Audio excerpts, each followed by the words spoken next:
Hello, ladies and gentlemen. Welcome to the Vancouver Hackspace. We sang Happy Birthday earlier to the VHS because VHS is turning 5 this summer. This is its 5th year of Super Happy Hacking. This is Super Happy Hacker House number 30. We've done this 30 times is what that means. We've got a projector here. Could you just tweet that the show is starting? And I think there's a live stream over there. We might need these guys to sit down a little bit. So they're gonna live stream it tonight. Hopefully that's okay. So what this is our Super Happy Hacker House. We get together every 6 weeks to kind of hang out, drink beer, hack on things, and socialize. So, if you like the Vancouver Hackspace, you can join, you can become a member. This is a member-run organization, pays for the lights, pays for the different tools that we have. So I'd like to just take a poll here. First-time members, make some noise. Sorry, not members, first-time people. Okay, what about everybody who's not a member, make some noise. Okay, if you are a member, make some noise. If you are a key holder of the space and have the gracious ability to open the space for other people, make some noise. And if you are a graybeard or a gray bun, make some noise. Okay, so this is the 5th year of VHS. I thought we could just take a moment together and think about what have we done in the past 5 years? So shout them out. Businesses, Maker Faire, 3D printers, laser cutter moved 3 times, bicycle porn, craft area, outdoor movie nights, making people angry, bike rave. We have our startup decelerator.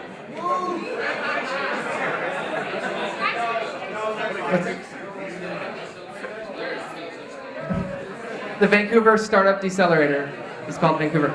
Okay, so we're going to do lightning talks now. How this works is people, we've got about 25 speakers here, are going to share. Because of the number of speakers, we're going to do 90 seconds instead of 2 minutes. So, yeah, but the plus side is we like heckling.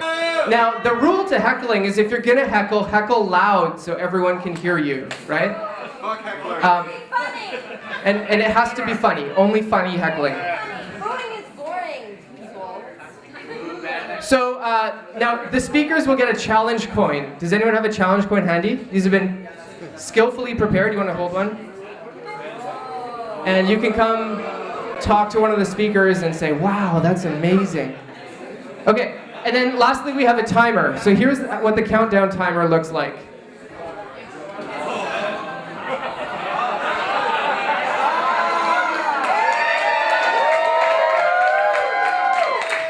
So like this is Hacker House 30. You know, we kind of know a little bit what we're doing. You know, we know how to start firmly on 11 p.m. We have an audio system now, which we've never had before, except for the 28. We've got lighting timers. So we're going to be at Super Happy Hacker House number 60 or number 100. Yeah! Probably on the moon. Okay, so that's the rules for everyone. We're going to just get to it, and then the timer will fire. So our first speaker is going to be Dan DeGagnier. Is Dan in the room? Because Dan has an important safety announcement. Ladies and gentlemen, Dan! All right, thank you very much. Thank you very much. Timer? Go. The timer, please. All right, timer's on. Okay. I'm here to speak about the worst word we ever speak about here at Vancouver Hackspace, and that, of course, starts with the S. Third? Yes, third. With a whole bunch of words right before it. So anyways, usually I would say something really technical, like don't do this, do that. Instead, I decided to dig up some facts about people and weird ways they've died. As a reminder of just how stupidity, let's not become members of. One, do you know that you are 4 times more likely to die with a vending machine falling on you than you are by a shark attack? Yeah, that is true. Yes. Apparently, you are more likely to die in an elevator than you are. You are more likely to die from practically anything besides a terrorist attack. It is one of the lowest forms of ways to die in the world right now. So, free device. Excellent. So, anyways, think about that when you're playing with something that you think to yourself might not likely kill you. It's probably more likely going to kill you than sharks or... Thank you.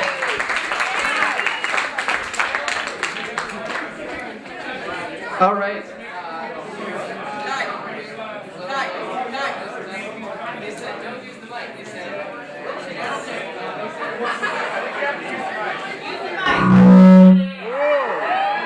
How about now? Now? Testing.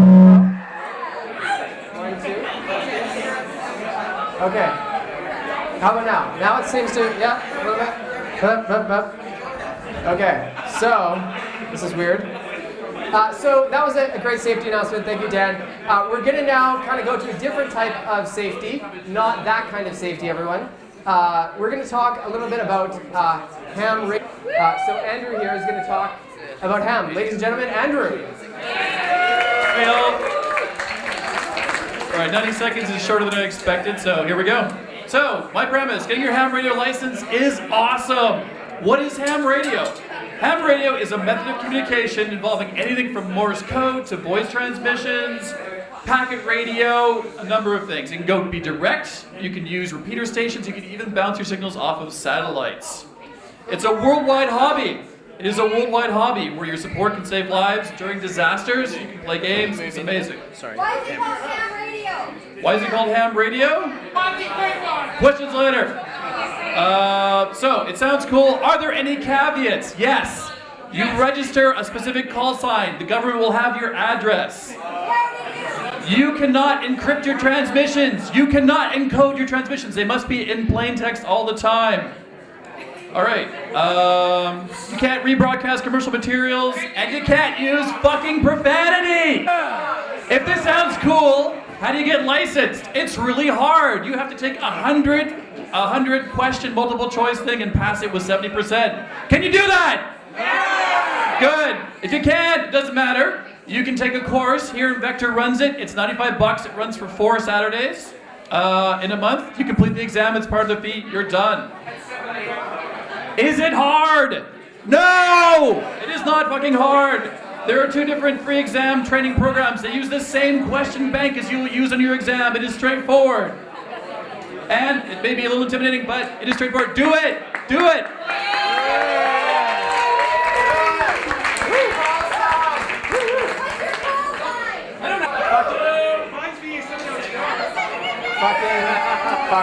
Fucking amateurs. Fucking amateurs, right? Okay, so we were just talking about ham, which I think everybody loves. Let's keep on the food theme and let's have Dallas talk about kombucha. Dallas? Where is Dallas? Dallas.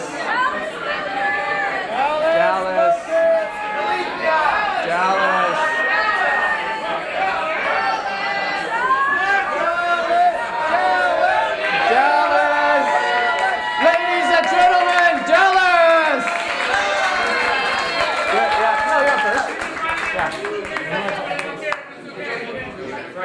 Okay, so so in my theme of like whatever I'm interested in at this very moment, which I know sounds super like lame, hippie, totally, but nobody ever told me this, that kombucha is actually just fermented tea. It's probiotics. It's probiotic tea. which is amazing. And actually, if you've never tried a $5 bottle of kombucha at like your favorite cafe, you really should, because it's amazing for your digestion, it's amazing for how you feel, and just your general energy. So there's a sense, it's living. It's like alive. So I just started growing. I started growing my own kombucha today, and it's actually, you just put stuff and just leave it there to like grow bacteria. Which I think is awesome. It's so easy. It's like a little baby, and you have to look after it for like weeks on end, and then you drink its like sludge. Anyways, I'm gonna turn you on to it. Google it. How do I get it? It's pretty amazing. How do I get it? Come talk to me about it. I'll tell you more.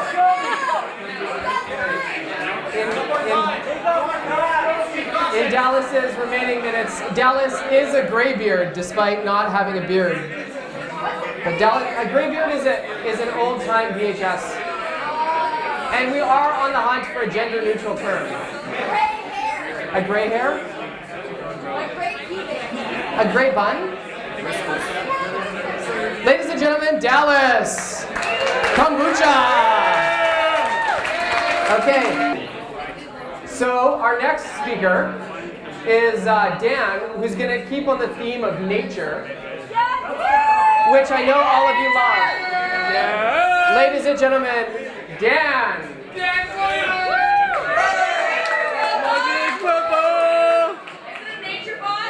Lightning is a massive electric charged regions within clouds, or between the cloud and the Earth's surface. Read less!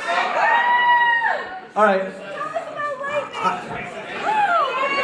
Me. All right, so I've recently, if you've followed all the blogging that I do, I recently built the machine that goes under a flight simulator, and because it's called the Stewart platform. It's the machine. So you're sitting in a cockpit, and when the pilot banks left, it feels like you're actually banking left in a plane because it does all the movement. I want to build this about big enough so that it can be disguised in a lazy boy or in a footstool. So you can put it in your living room, and then you put your Oculus Rift goggles on, and when you're playing your game, and the package is going to have the Stewart platform, the Oculus Rift, and a couple of barf bags with the company logo on it. Because some people have sensitive stomachs. My sister can't handle those games. Yes. So now that I've built this and I've got I've finally learned. I started with the drawing robot, which was 2 motors, and I've worked up the robotic arm. I want to do for industrial robot arms what the MakerBot did for 3D printers. I see people who are designing new 3D printers all the time, and they're fighting over a piece of the pie. I want to own the whole bakery, and I hope you can help me with that. Thank you very much.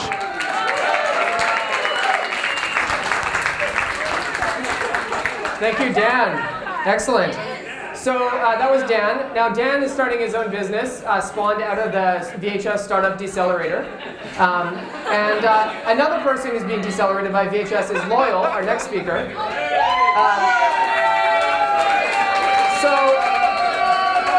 So Loyal is... Yeah, Loyal is... What am I just want to say, when people mention the word gearhead, you might think that like, oh, he's like into cars or something, but Loyal is a real gearhead in the real meaning. So I kind of love gears a lot. I really love gears. They're amazing things. I love them so much that I designed my own type. Woo! Okay, so the involute gear, the basics of the involute gear, they're based off an involute curve, which is the curve that's formed. If you take a circle, this curve is always the same amount of distance that it travels out from, no, that's the wrong way of saying it, the same speed of travel as the way you're winding it. So the further that you wind your base circle, the more thread comes off, and the curve that it generates is this awesome curve.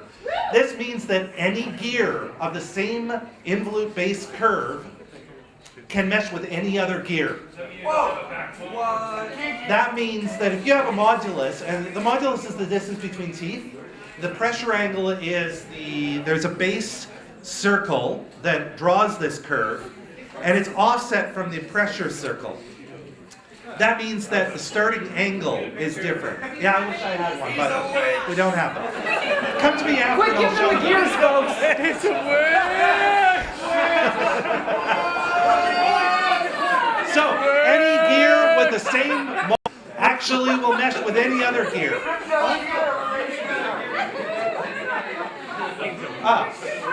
What's your favorite gear? Woo! Gears are awesome. I love them blues. I love planetaries.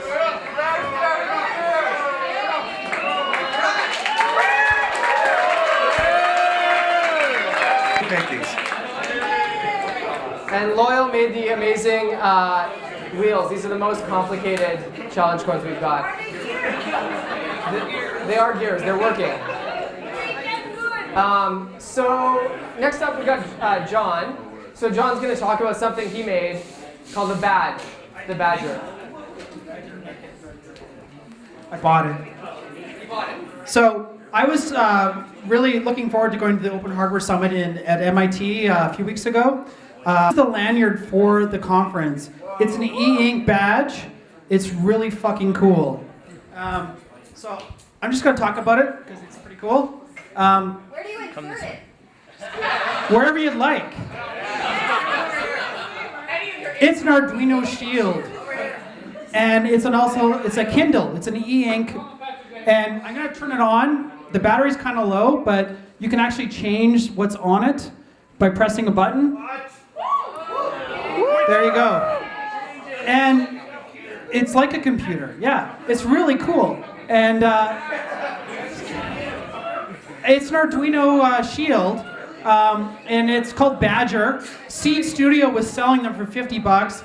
Airfare to Boston, but so I made a bunch of cool things on it, and I love it because it's totally customizable. And when you turn it off, it doesn't need any power because it's e-ink. But you can also run it off of USB, a LiPo. It also has a huge battery at the back and an SD card where you can have all your images stored on it. So that's the Badger, and I think I'm out of time. How do you recycle? You don't. You keep using it because it's fucking awesome.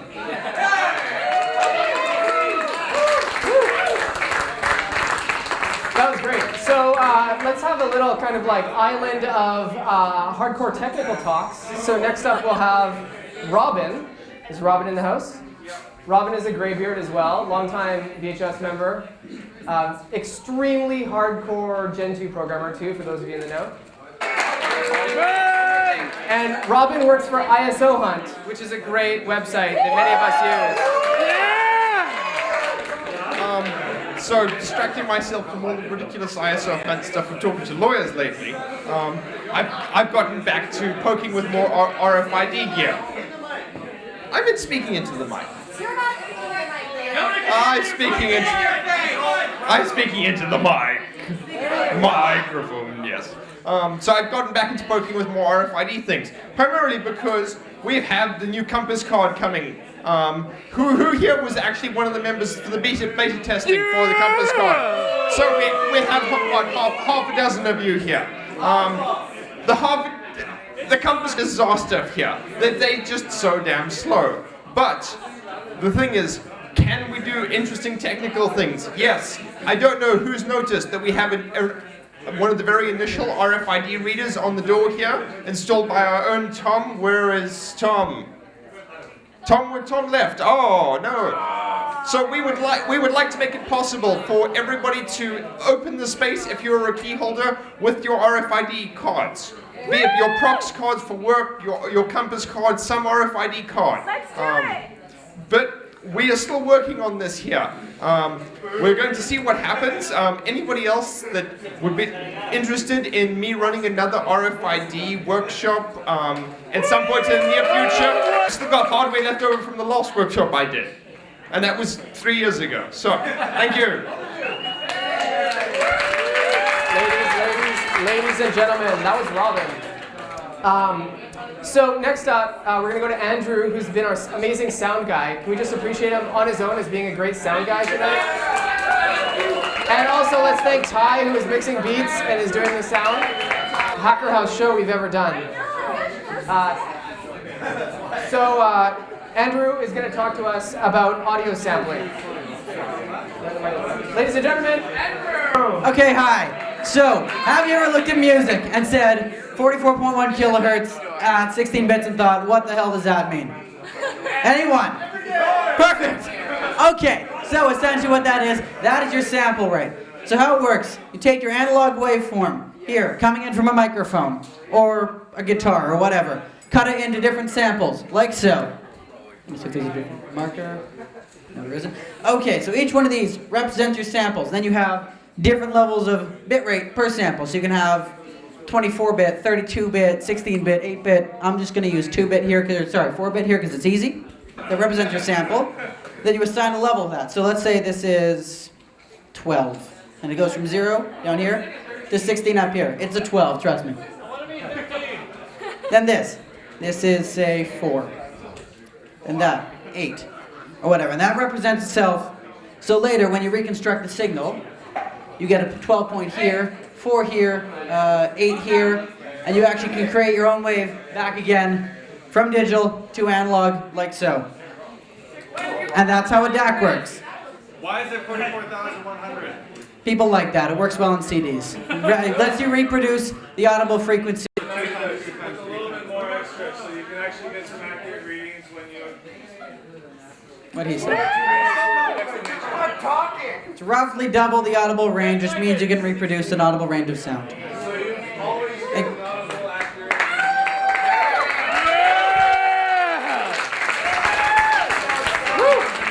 thank you. And good shout out to Nyquist there. Everybody likes a Nyquist reference, right? No Shannon fans? No. Okay. All right, our next speaker is going to be Simon. So this is kind of winding down the deep technical talks. What happens after the technology has happened? What do we do with waving this? the mic and talk into it.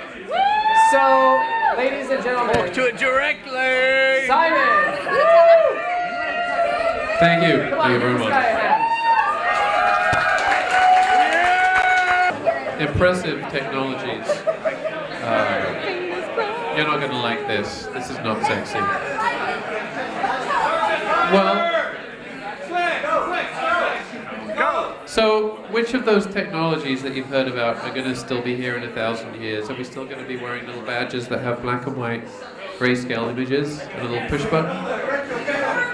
Maybe. Maybe not. But one thing's for sure, these guys, dead batteries. Yeah. Do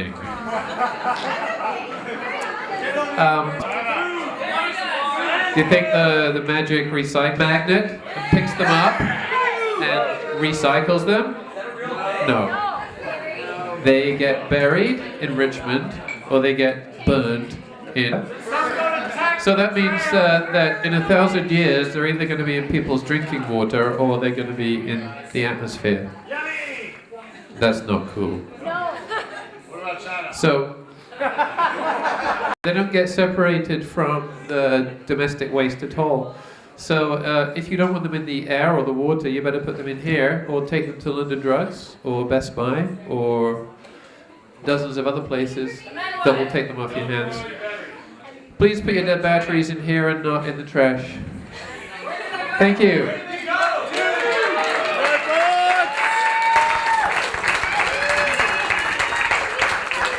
Thank you, Simon. Also, just on the good reminders for people, when you leave the VHS, wash your hands, people. Yes. It's always good to wash your hands. Okay, so now we've been learning about a bunch of things together. It's been fun. Who is going to talk to us about his 30-second guide to photography in 90 seconds? Yeah, John. Which John? Oh, he's coming. 30-second guide to photography, John. Ladies and gentlemen, John! Okay, the everything you need to know about photography in 30 seconds talk. There's only 3 things that actually matter in photography. If you ignore, what you actually, right? So, the 3 things you care about. How long you let the light in for, how much light you let in, or the aperture, how big the lens is to let light in, and finally, how sensitive what you're shining it on is. So in the film days, that was how sensitive your film was. Today, it's how sensitive your sensor is. So if you let in twice the light, and you a shutter speed twice as fast, so lets in light for half the time, you end up with exactly the same amount of light in the end image. But you have the shutter speed, so you've frozen motion by only capturing it for half as long. So if you want to stop someone who's, say, doing sports, or you want to stop the propeller on a quadcopter, you want to use a high shutter speed. So you should open your aperture or increase your sensitivity to compensate. What does that do with depth of field? So you want shallow depth of field for that nice look. A line for the math makes for shallower depth of field. Ask a physicist, they'll explain. So if you want shallow depth of field, you use a larger aperture, so you might use a faster shutter speed to let less light in, to end up with the same exposure. Or if you're taking product photography to put up on your website to sell it, you might want to use a very tiny aperture to let in very little light, because it gives you lots of depth of field, so half your object isn't blurry. This is a lesson to go out to all those eBay sellers out there who haven't quite understood this one yet.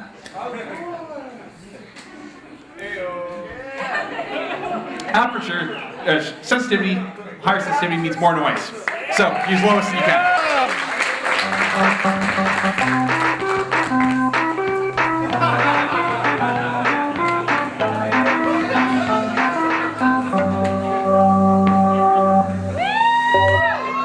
Wow, that is awesome. That is awesome. Awesome. Hello? Okay, this is better. I'm going to use this mic. Turn the other mic off. Great, we've been learning lots of things here. We're going to go to Paul next. Is Paul around here? Sign guy Paul? Sign guy Paul is going to talk about one of his past careers working for elections. Ladies and gentlemen, Paul. Okay, it's not quite working for elections. First off, who here is a Canadian citizen? Who's over 18? Who voted in the last provincial election? That's not bad. Before I was known as a sign guy in Europe in what's called emerging democracies, working with a whole range of people who actually wanted to vote. A lot of these people were voting for the first time. A lot of people lined up for hours to vote. I worked in Macedonia, Bulgaria, Serbia, Kosovo, Albania, Montenegro, in Jordan, and in Yemen, of all places.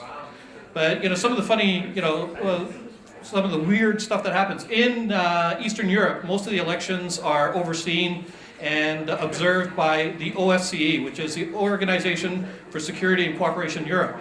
We called it the Organization for Screw-Ups and Chaos in Europe, because that's basically what it was. Like most of these deployments, they would tell us deployed in all these different places, and they would provide all this information. Well, usually what happened was we'd get into the country, spend about 5 days doing fuck all, sitting around in coffee bars and drinking beer, and then finally they'd give us this briefing booklet. Are they hiring? Yeah. Yes. And I'll tell you about that after if you come up and see me. But 15 minutes before we're supposed to be deployed, they'd hand you this manual and say, go out. So one of the places that we went out to was this place, and I'm not going to have time to finish this, so all I want to say is, vote. Thank you, Paul. Vote. Galloway's on the... Galloway's on the... Someone like Galloway on the soundboard? Hello?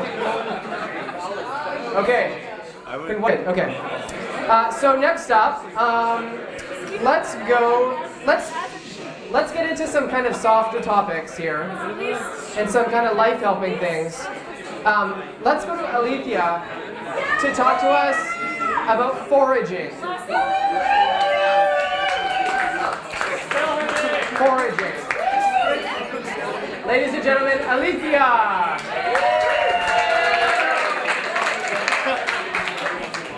Okay, so I'm Alethea, and I'm the Urban Huntress. UrbanHuntress.com is my blog where I talk about foraging and other interesting foodie things, including kombucha.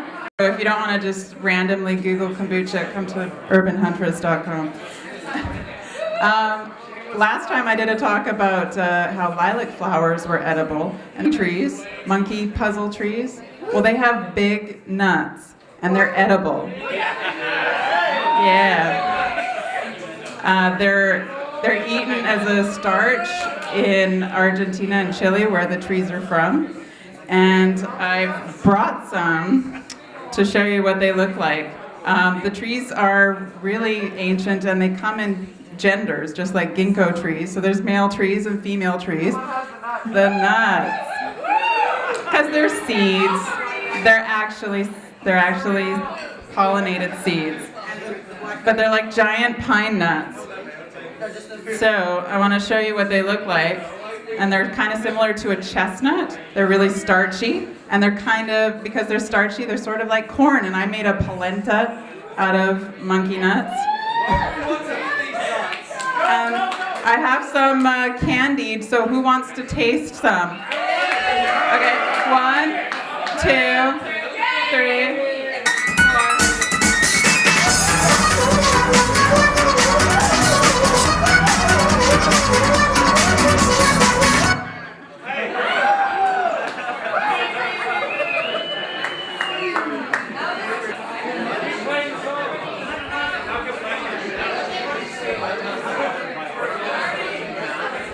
That tastes really good.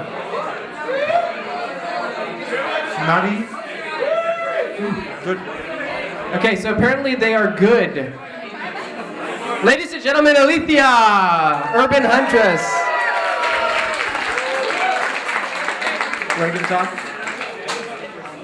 Okay, next. Oh, she's at the back of the room, so clearly she's tasting. Okay. So then we're going to go to Claire, who I told would be 6th or 7th tonight. And she's going to talk about hacking kids. Kids. Ladies and gentlemen, Claire.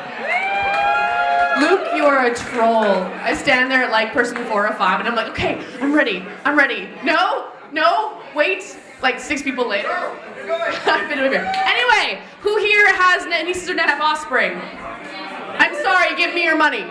I'm going to give you my 3 tried and trusted rules of why I'm a highly successful nanny of hacking children. Rule 1, prescriptive tones of voice. What? Prescriptive tones of voice. When one is speaking in a group, your tone of voice dictates the tone of voice and emotional environment of the conversation. So if you talk in a whisper, if you talk in a happy tone of voice, super, super excited and stoked, or if you talk in a really stern tone of voice when you probably feel ashamed of yourself, you're dictating the emotional reaction of the listener. This can condition and change the dynamic of an environment with a child. Well, why don't you talk in a happy tone of voice? Tell them a story. Something exciting, happy. Change the emotional direction of the conversation. Rule 1, prescriptive tones of voice. 2, shit. 2 is tell them what to think, which you'll have to come and talk to me after it because it's more complicated than you think. 3 is assert physical dominance. Now, there were some sassy hecklers back there. Sassy hecklers! What did I do? I went like this. Shh. This is called a surveys and works very well on children. Try turning them upside down. Turn a child upside down and say, my way, or a cookie. What do you want to do? Hacking children. Ladies and gentlemen.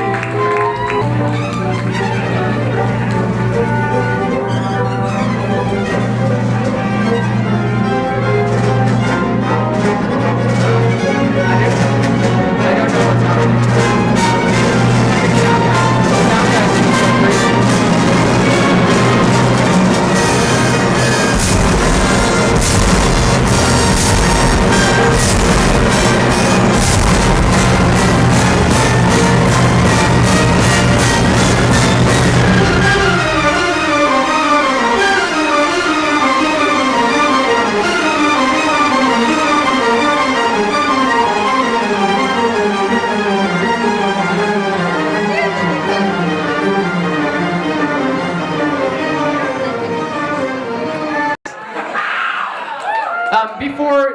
Before Ifni gives a talk, I just want to say, Claire, that was really good. That was really good, Claire. Really good. I'm a troll. That's right. Ladies and gentlemen, next up we have Ifni in her series on survival. Every hacker house, most hacker houses, she tells us how to be a little more safe or how to survive. And she's a gray bun. Ladies and gentlemen, Ifni! Okay, so I'm here to keep you guys safe, keep people from beating up on you. Past survival series have included how to break out of a full Nelson. You'll remember that one, and I'm sure it's come in handy. I'm going to teach you today how to ride this winter. How many people have a bicycle? How many people rode their bicycles this summer? How many people are going to ride this winter? Oh, I'm very happy. Okay, so for those of you who may have just been faking that, yeah, I'm going to ride my bicycle in the winter, I'll tell you how to do it. General principles. Wet weather, tough as leather. Principle number 1. Principle number 2, general riding principle. If you get cold, ride faster. Okay, seriously.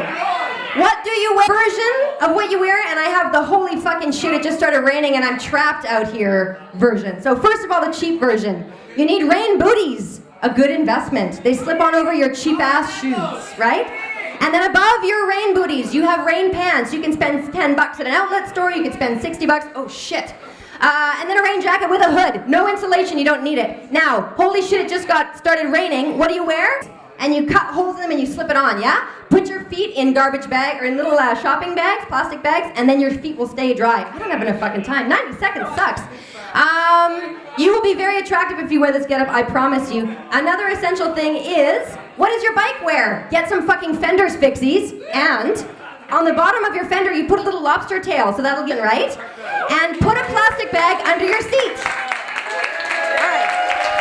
Oh, and ski mitts, very nice and cheap. Bring 2 pairs. Ladies and gentlemen, Ifni LaChance. Always helping us be safe.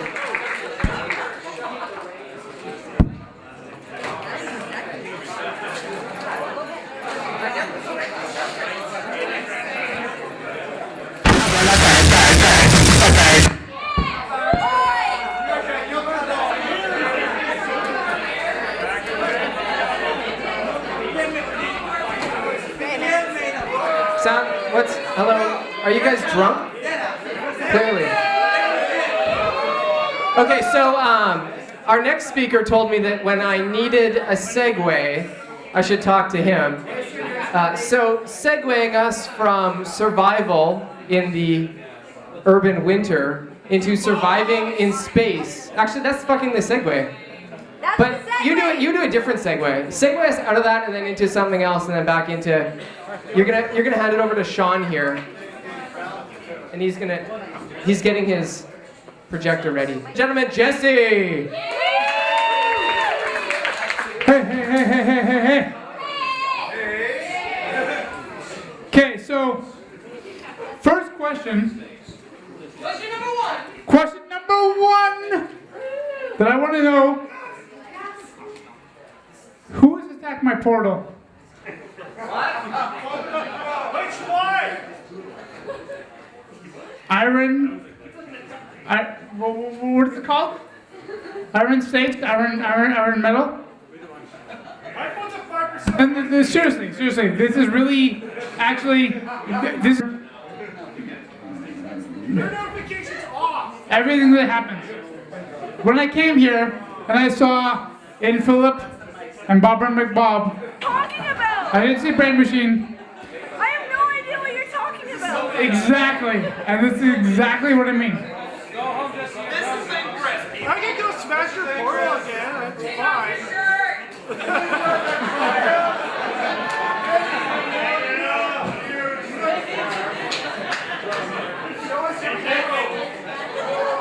You just stole it? Okay, check it. So, the VHS is this very, very special place that we can all try to accept. Portals? We can accept portals? This is a very drunk nerd. Ladies and gentlemen, that was Jesse. We actually have a special coin for him too. Yeah, it's missing its ring. Okay, Sean, introduce us. This is Sean, ladies and gentlemen, our next speaker. He's going to talk. What were you saying about this?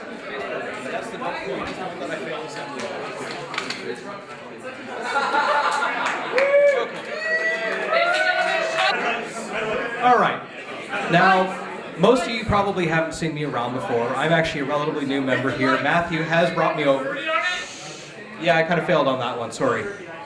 Alright, anyways, what I've got going here right now is a little less technical than what most people have. This is Kerbal Space Program. And if you ever want to learn anything about space in a slightly Mythbusters fashion, you know, no scientific rigor whatsoever, but lots of fun, oh yes it does. In fact, let's make it explode.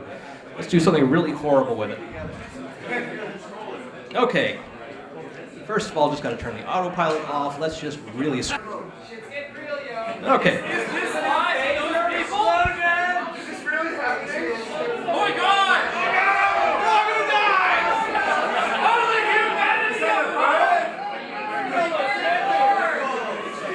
That is not going to end well for Per Jebediah. Anyways, now if you ever want to learn anything about orbital mechanics, space, how to land on another planet, or anything else that pertains to things blowing up, no, that's not going anywhere now, not anywhere good. Anyways, if you want the Mythbusters approach, take it. Go to KerbalSpaceProgram.com, pick it up, 23 bucks, lots of fun. You'll get hundreds of hours of play out of it. And probably sooner or later, which is totally a good idea, by the way. Very, very cool. Anyways, I'm running out of time here, so thank you all for welcoming me here. Second lightning talk, first one was kind of strange, but hey. Oh! I gotta hit something.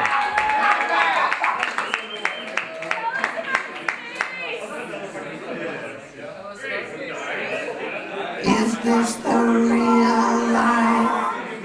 Is this just fantasy? Caught in a landslide, no escape from reality. The speaker before that was a little intoxicated, which I think we can all agree is totally fine. The next speaker is going to be Funville, and he was going to talk about his problem of having too much sangria, although I don't know if that's still a problem. He says it is. He literally has bags full of sangria.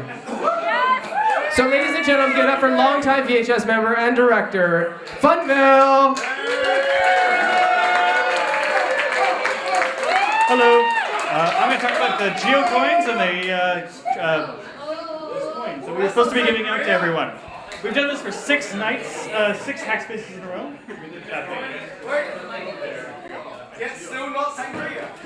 So we've had, they're like challenge coins. So when you actually do something awesome in the space, you get a challenge coin, as in do a lightning talk. If you've done one so far, you should get one of these. I don't know if you've been given those. Okay, we've done 6 of them. I made 100 of these a little while ago and gave them out when I was doing geocaches. I did 120 geocaches this year. I gave out 100 geocaches only. A geocache is like a little box filled with treasures that you have a little treasure map to get to. I gave out 100 of these coins with instructions on how to register them. Only one person has actually registered them, and it's hopped all around the world. It's been to Japan, Australia, North Korea, South Korea, China, and back over to Japan. Advertising. I've done, that's about it. When these coins are started, I may have drank in all of it. Right. Ladies and gentlemen, that was Funville. Okay. Andrew is going to talk to us about young makers, I think. Ladies and gentlemen, Andrew! Hello. Two things, really. I'll get 2 things in this talk. First is, do you people know young people? By applause? No! Oh, come on, you do! Okay, how many people would like to see more young hackers? Yes. We are scheming on this, some of us. We're going to figure out a way to get young people at Maker Faire, and so what we're looking for basically is both to be sweet hackers. Come talk to me, or Emily, or Simon, or one of us. Wait, does this mean I can give kids my work? We need children! No. Okay, that's the end of the young person talk. I'm going to talk about something more technical, I guess, just for the flavor of this, which is 3D printing combined with other ways of fabricating things. Just came up with this. So Arthur, if any of you know him, he's still a director of the Hackspace, right? working right now at a bicycle shop, and he's been making a bunch of stuff where he CNCs molds, and then he pours epoxy into those molds, and he makes really super strong parts out of them. You can also do that with a 3D printer. So you can 3D print a mold, and then you cast something into your 3D printed mold. Cool. You can also 3D print something and then part into acetone, Oil is an expert at this, and make a really smooth surface, or you could even do something for Halloween like 3D scan your face using 123D Catch, and then 3D print a copy of your face, and then paint a silicone mask onto that version of your face and have a perfectly fitting silicone mask. It would be amazing!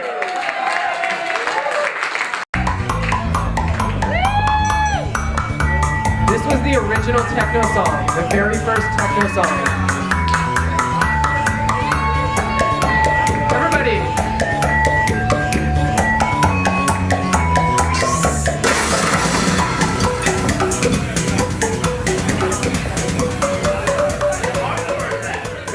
That's the appropriate way to dance to that song?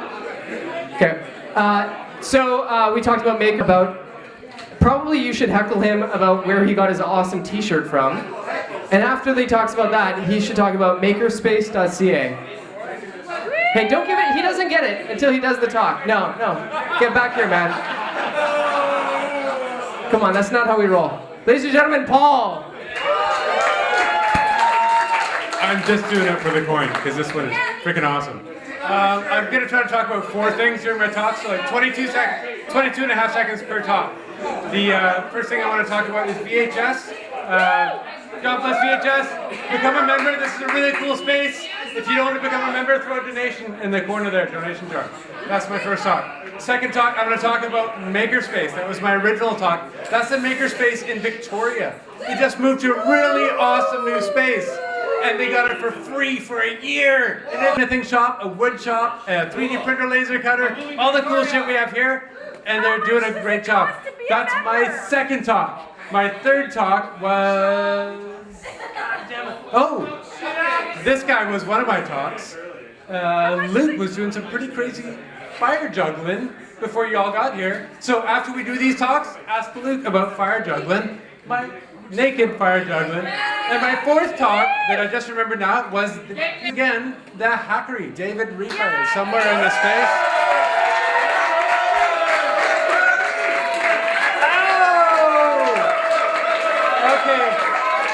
Hold the phone, hold the phone. I just had a last minute announcement that it's David's birthday. And it's VHS's birthday. We gotta sing. Okay, happy birthday, dear VHS and David. Ready? Happy birthday to you. Happy birthday to you. Happy birthday, dear David.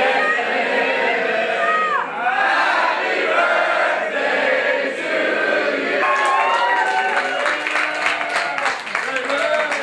Been spending most our lives living in an Amish paradise. Chewing butter once or twice, living in an Amish paradise.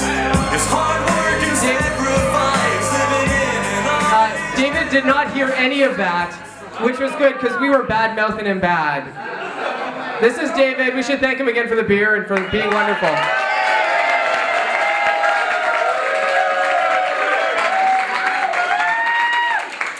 Okay, so speaking of, David was in the back room drinking beer, or I don't know what he was doing. Speaking of the back room, there's been some men and women hunkered down. People called them the mole people. Solder these really cool circuit boards.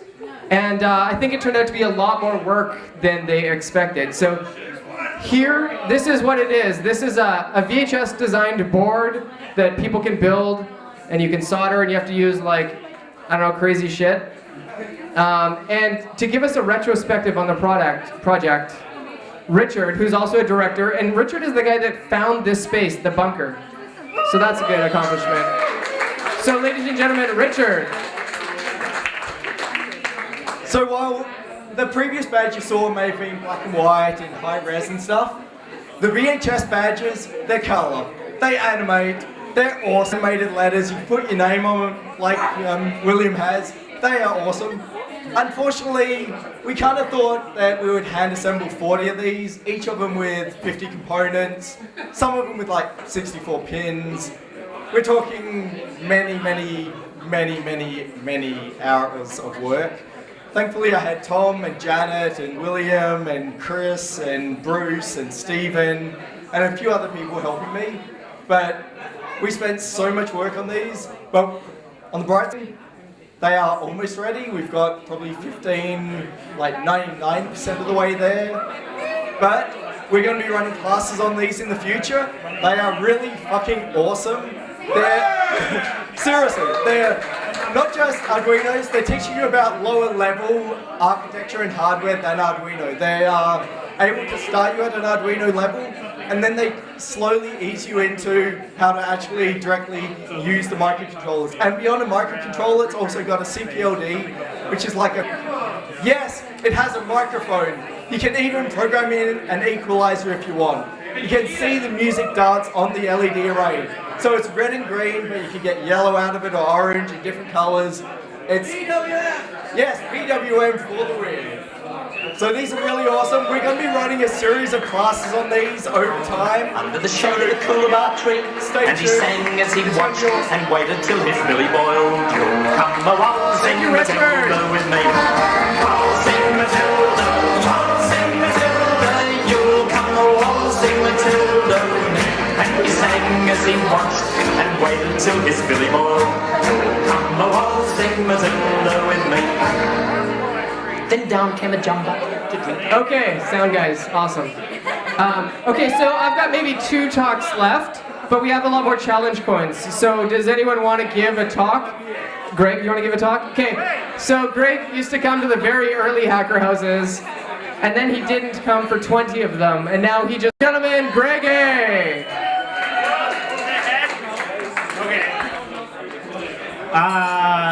Hi, okay, I guess I want to talk about that, I have a funny journey that I was a web developer, but then I became a bike courier.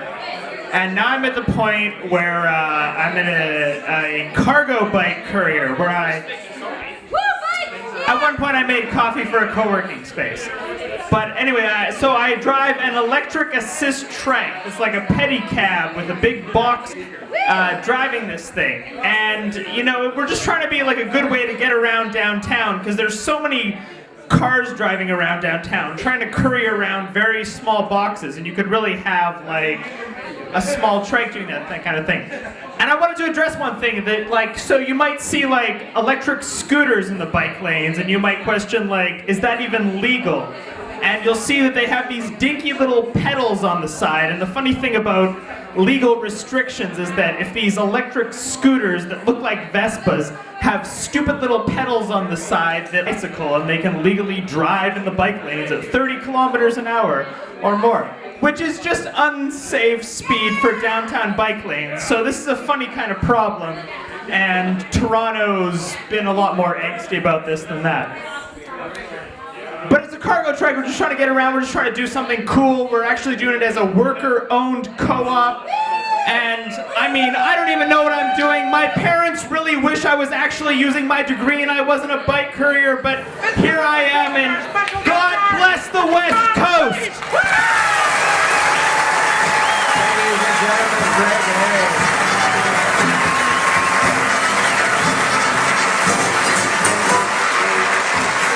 All right.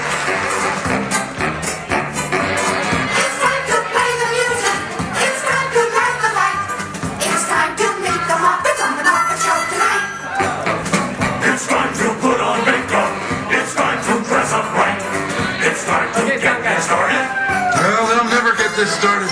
It's time to get this started on the most sensational. This is what we call the Puppet Show!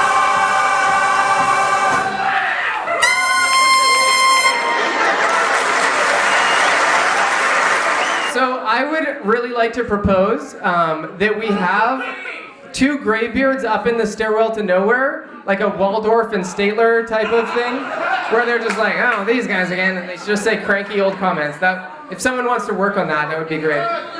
So one of the great things about VHS is all the great people that you meet. It's really the community that makes this good. And then what people stuff. One of those people is Emily. You may know her from Knitting Night, from Hey, Let's Start a Craft Area, and from Maker Faire. So ladies and gentlemen, give it up for Emily. Hello. So I want to know first, I'm going to ask you guys some questions. How did you guys hear about VHS?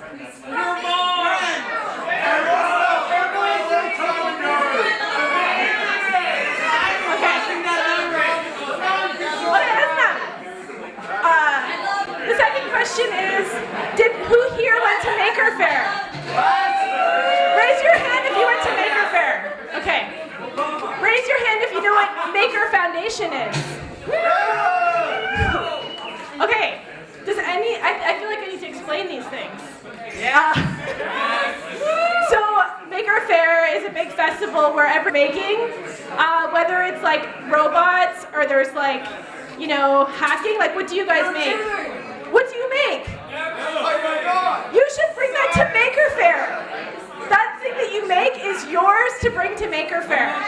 And this place is just a place where we hang out and we do stuff and we like come up with ideas. And Maker Faire is like the big place where we display them and show them to the world. So if you want to make something awesome, then you should come to VHS or like the other maker spaces in Vancouver, and you should make something awesome, and you should bring it to Maker Faire because it's awesome.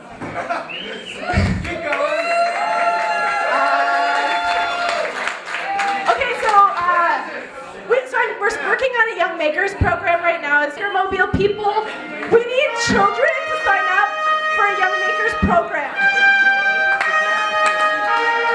Emily!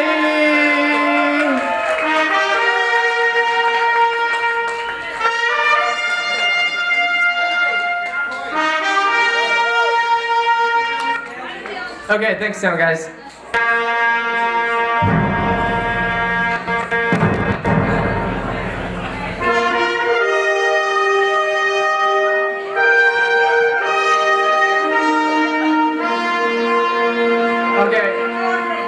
Okay, I'm clearly not in control here, which is how it should be. Thank you. Do you guys have any cranky comments you want to make? Yes. Booyah! Sound engineers, mute their mics, cut them out. Okay, the next talk is going to be Kevin. I don't know what he's talking about. And then we have no more talks, so someone else step up and talk. We have more coins. Ladies and gentlemen, Kevin! Okay, I'm going to talk about wearable electronics in general. There's lots of neat stuff showing up in the real world. We've got Google. The mic. The mic is here, the mouth is here, into the mic.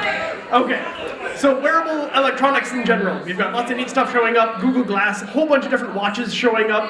Samsung just released a new one for their the Note series, but you can make stuff yourself too. I made this. It's a little glowing crystal. I'm working on glowing bracelets. Make wearable stuff. It's awesome. We've got neat badges. We have other neat badges that VHS is working on that we're talking about earlier. Conductive thread. All sorts of awesome stuff. You can make clothing or soft materials that you can then run current through with conductive thread. It's inexpensive. Runs the current, yeah. Yes. It's amazing. I have a spool. It's awesome. Awesome stuff. That's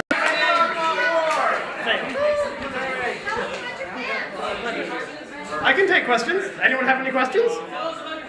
My pants. I like your hat. Thank you. I made it myself. The hat, not the pants. How did you set the felt? How did you get it so smooth? Okay, so I didn't make it entirely by myself. There is a milliner in Kitsilano called the Saucy Milliner.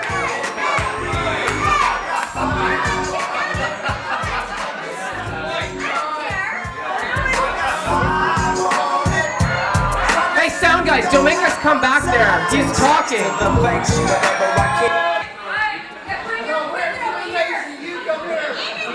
Okay, so there's a milliner in...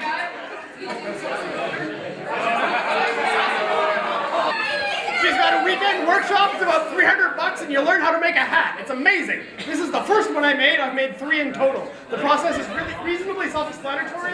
You wet your felt, you block your felt, you let it dry, then you sew it together.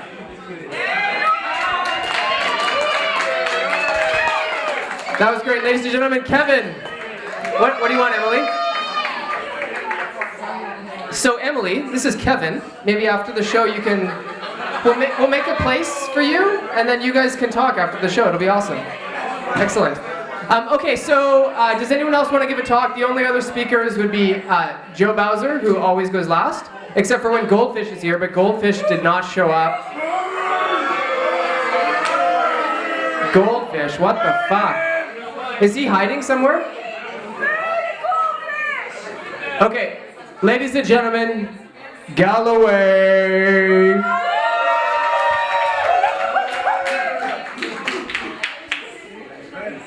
Okay, play me off music because I'm going to go long, probably. All right, so everybody here knows what a GPU is, right? A graphics processing unit? Do you know how they actually work? All right, so you know how a normal computer works, a CPU works. So basically, instructions are processed and stuff happens. There's not one core, CPU core. There's actually thousands. There's like 2,000, 3,000 cores on a GPU. Now, how does this work? Well, imagine a stadium, like imagine you're at BC Place Stadium, right? Right, so what you could do is you could actually go to every single person and tell them the next move. You could actually say, go do this. Everybody do this, come on, do this, right? Now, guess what? We're working like a GPU now. You're actually following me. There's one instruction here, right? And there's everybody doing what I'm doing. Now do this. Right? That's how GPUs are fast, because basically all the processors on a GPU follow the one instruction. There's only one instruction going out, and all the processors are doing exactly the same thing. It's like basically hundreds of thousands of people watching a video board of one person doing a dance move, and everybody else doing the same thing. That's how a GPU is fast.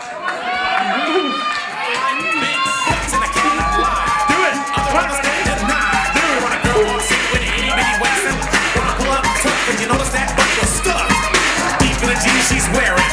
I'm hooked and I can't stop staring. Oh baby, I wanna get whipped out and take Galloway. My homeboy's trying to warn me, but that butt you got makes me so horny. Ooh, wrap a smooth skin. You say you wanna get in my bins? Well, use me. Everybody say bye to Andrew and Marina, who are leaving.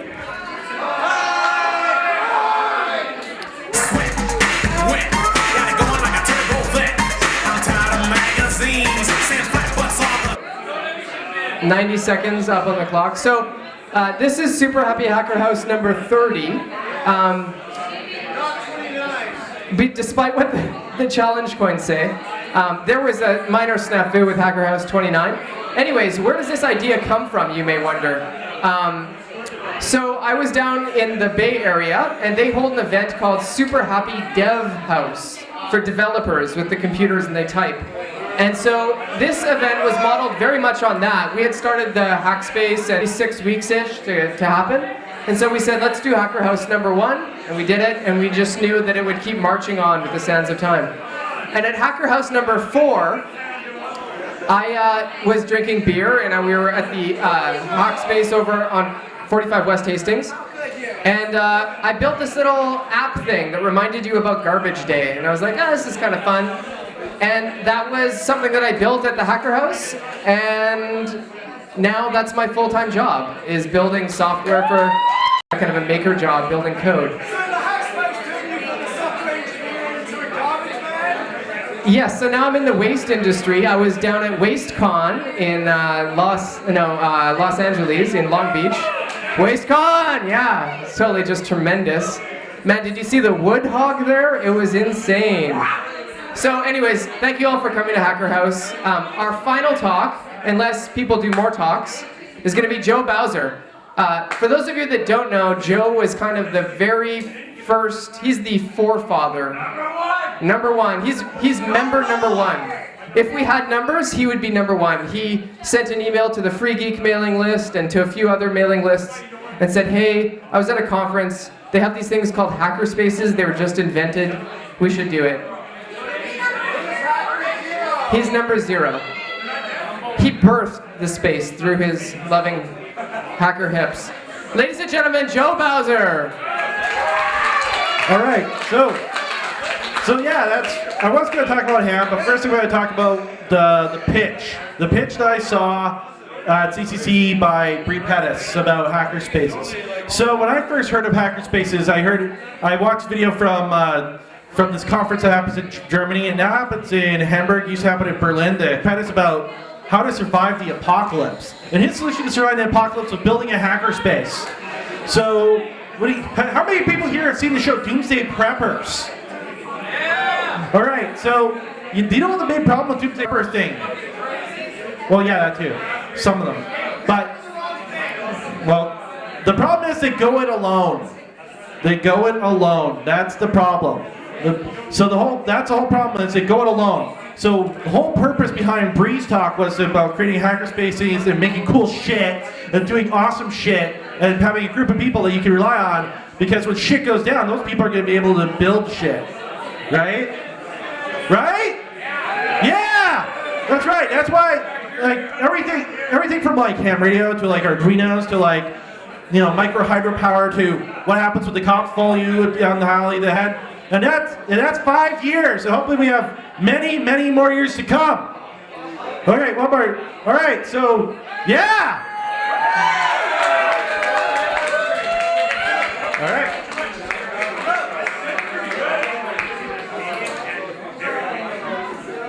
Okay, I have a really special event going on here.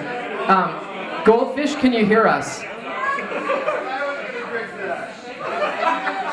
Goldfish, can you speak louder?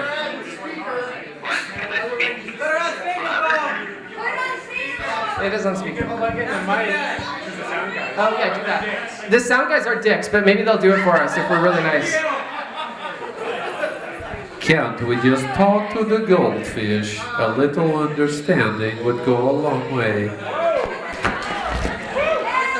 Oh, it's the phone one back there.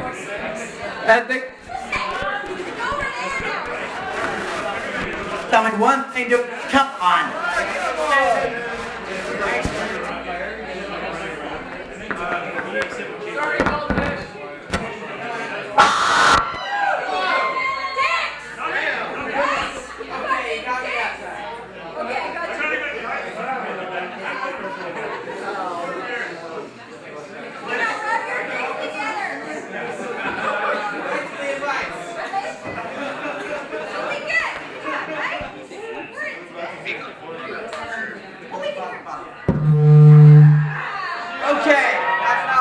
For some reason.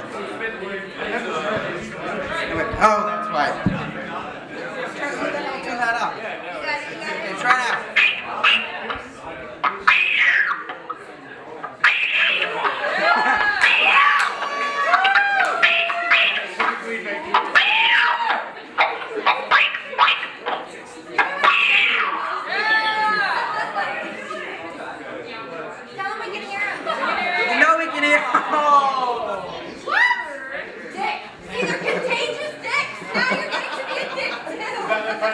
Yeah. All right, so we can go back to music.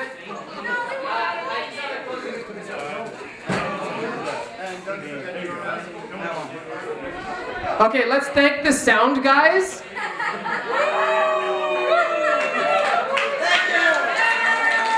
They're not really dicks, they just play them during the show. This has been Super Happy Hacker House number 30, Lightning Talks. If you enjoyed yourself and you're not a member, or you are a member and you enjoyed yourself anyways, please drop a little bit of change or money into the glowing donation bin. Bill ran out of letters, it's wonderful. Ladies and gentlemen, thank you. Let's go back to music. I just want to say thank you to Smith Sound for providing us the wireless system. And now, without further ado, Ty, do your thing.